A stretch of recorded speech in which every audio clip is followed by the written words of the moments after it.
a clash of styles. Parham opens the game with d4, presses the clock there. What is Pragg's response going to be? Is he going to go for knight f6? Is he going to go d5? There's a few possibilities here. He goes knight to f6. And now generally Parham would go c4, that's the main line. But here he goes the London system with bishop f4, trying for something new, something creative, and Pragg goes d5. Now these days black players are very well prepared against the London because London is becoming one of the main lines. e3 played, just cementing the position, also keeping the knight on g1 for now. Bishop comes out to f5. Pragg wants to get his bishop out and then play e6. Okay, the only downside of this move is that now the b7 pawn is a little bit soft. So white can quickly get the queen to b3 and put pressure here. That's exactly what Parham does. He pushes his pawn to c4 and Pragg defends his center with e6. Queen b3 played, attacking the b7 pawn. Now the main move here is knight c6, because after queen takes b7, which is a mistake, you have knight b4 attacking here and black is already better. So will Pragg go for knight c6, which is the more combative approach here? No, he goes knight bd7, which is not perhaps the best move, but of course you can't take the pawn, because after this, take and b2, this is a very good position for black. So that's the reason why here Parham goes knight to c3, and Pragg now has a lot of pressure in the center, so he goes d takes c4. He takes the pawn and allows Parham to develop his bishop. Bishop takes c4. At first sight, it does feel like black's position is slightly passive. He has less space, white has more space. But after knight to b6, you can see that Pragg's pieces are actually quite well positioned. Bishop is outside the pawn chain, this bishop is open, knights are looking into the center of the board. So the bishop comes back to e2. And next move, Parham will develop his knight, then simply castle, bring his rook to the center, and so on. Pragg plays the move a5. It's slightly interesting, this move that Pragg has gone for. He wants to remove the queen from the b3 square. And Parham goes a3. Well, maybe he didn't like the fact that a4, a3 was possible directly. And so a3 played, and now Pragg goes c6. He puts his pawn on this nice square, and it's a lot like the Slav defense, the position. And now Parham goes bishop g5. Well, knight f3 was possible, but somehow maybe he didn't like this. He wanted his bishop here to move from f4. He goes bishop g5. Pragg plays bishop e7. Very simple and solid move. And now, typical Parham move, f3. This is very ambitious. The knight on g1 asking, why was I not developed to f3? And a4, fantastic move here by Praggnanandhaa. It seems like black already has a very nice position out of the opening. So now you push h6, bishop h4 and knight d5. Looking here, that would be something. But instead he goes knight d7, and this move by Pragg is a very interesting choice, because what he's doing is, he's telling Parham that after your move f3, what I feel is that your dark squares have become weak. You're going to eventually play e4. So these squares become weak, and if I get rid of your dark squared bishop, you will face the sort of holes in your positions. E4 played by Parham. He is very naturally going for his moves. Of course, Pragg has to move his bishop back to g6, and that seems logical. Yes, he does, bishop g6. But this knight on g1 is not so happy, but it can go to h3 and f4. That's very much possible. Yes, he plays his knight out to h3, and he would like to place his knight on f4, then eventually castle, queen d2 and so on. Parham comes in and short castle here by Praggnanandhaa.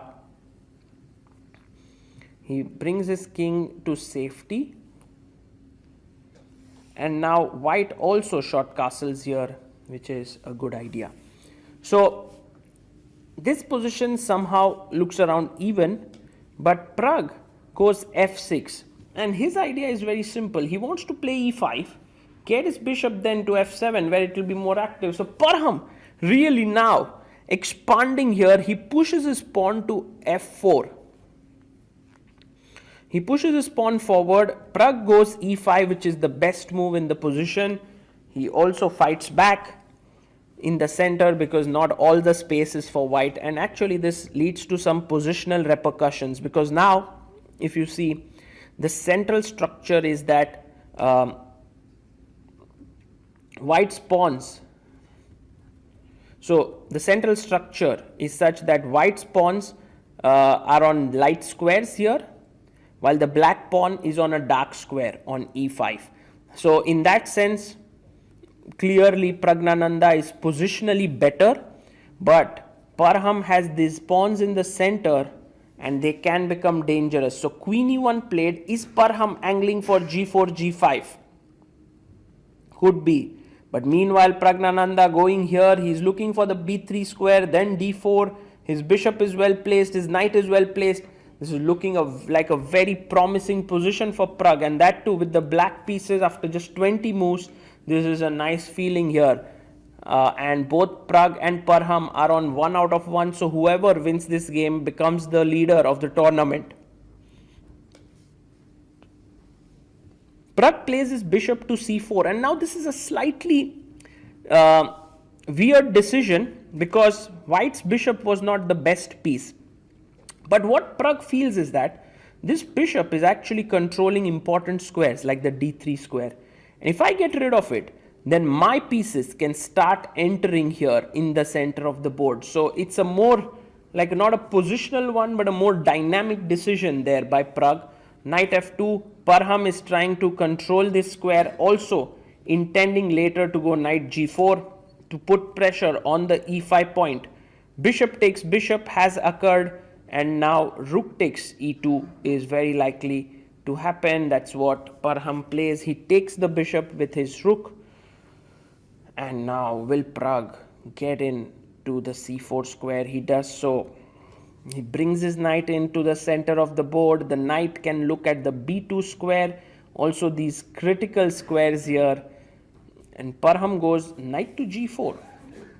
He is also keeping an eye here, but very importantly threatening f6. So king h8 played, logical chess here by Pragg, and now Parham goes rook f3. So now rook d3 is not possible. Also he's brought his rook up. It feels like white's position is getting some kind of a semblance of plan. You know, there is some plan that is flowing. Rook d4 played by Pragg. Now he is trying to put pressure here, but for now the point is well defended by white. And maybe a very useful move. Yes, h3. I really like this move because you make a luft for your king on h2 and you're putting pressure here. You want to play f6, rook f2 somewhere in there. b5 played by Pragg, and can he actually afford making a move like b5? Maghsoodloo now sort of lights up. His eyes light up. He goes f6.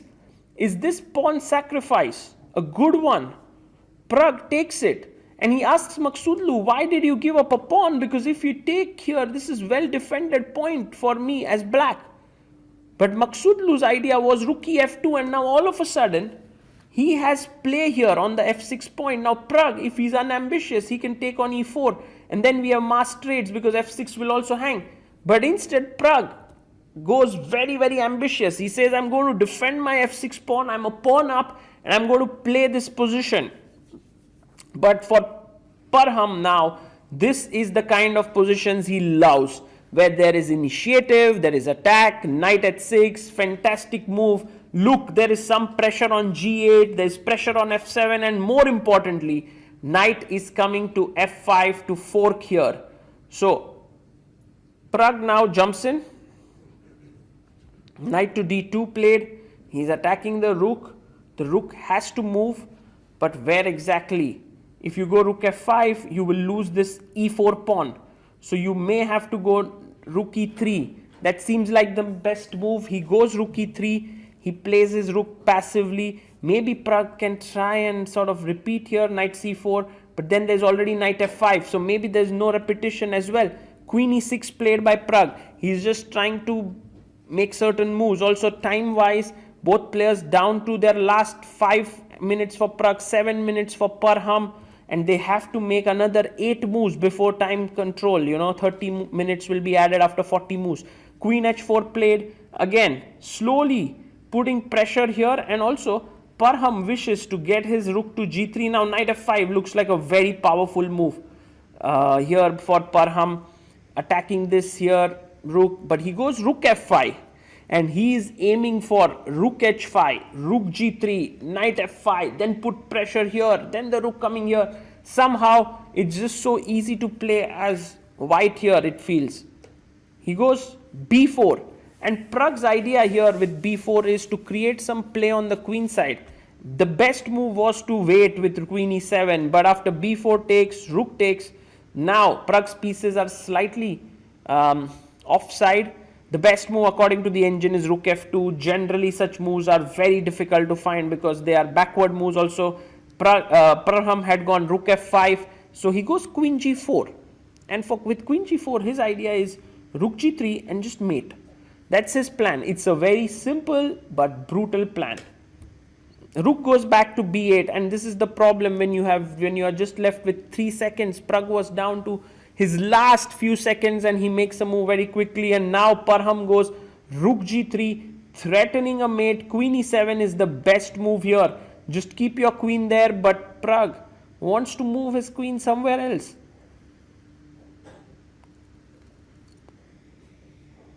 He has to make these decisions in just few seconds that are left. So he needs to play quickly. There you see Pragg getting really anxious because if he can't find the right move, he'll lose. He goes queen d7. This is a mistake because now queen h4 putting pressure here might be very strong. Also a move like king h2, but then knight f1 check is in the air somewhere in future. So maybe Parham can just make this very quiet move, king h1. Oh, he plays it. With this, Pragg under time pressure, under 30 seconds, has to find an accurate move. A move like queen e7 is good. Knight c4 is okay. Rook d8 is maybe perhaps okay. No, he blunders big time with knight e6. Terrible move because now suddenly this is not hanging. Rook takes f6 happens. Pragg absolutely forgets it because rook takes f6, queen g8 is made. Look at Pragg's expression. He's completely missed it. Earlier there was queen takes queen happening, but the moment he put his knight, it blocked this diagonal and it is game over. What a massive blunder by Pragg in one move. Yes, he was under pressure, but it was not losing by any means. He could have fought on, but Parham put so much pressure there that Pragg has simply lost this position in one move. He stops the clock, resigns. Parham not thrilled with this victory. He knows that in the end Pragg could have defended in a more staunch way, but what a game this was. Pragg seemed to have been in the better side of things for almost majority of the game, but Parham got his kind of position in the end, and the way he maneuvered his pieces on the king side was just very, very instructive. It's something that we can all learn from, and Parham Maghsoodloo with this win becomes the sole leader of this tournament with 2 out of 2. That's the kind of player he is.